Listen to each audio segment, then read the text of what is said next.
Sir எல்லாமே என் அன்பு தம்பிகள் தான் சார், அன்னைகள் தான் சார்.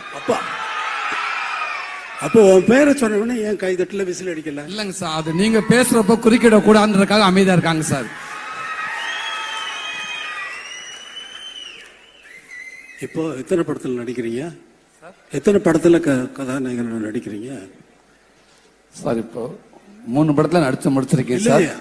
எத்தனை படத்துல கதாநாயகனா நடிச்சுக்கிட்டு இருக்கீங்கன்னு கேக்குறேன். கதையின் நாயகனா அடுத்து 2 படத்துல நடிக்க போறீங்க சார். 2 படத்துல நடிக்க போறீங்க. கதாநாயகனா உன்னை ஆக்குனதே வெற்றிமாறன் தான். காமெடி தானே நடிச்சு. இப்ப நீ கதாநாயகனா நடிக்கிறது காமெடியா கதாநாயகனா?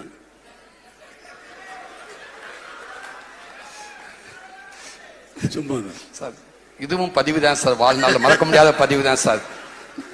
இப்போ எல்லா படத்தினுடைய ஆடியோ ரிலீஸ் மாதிரி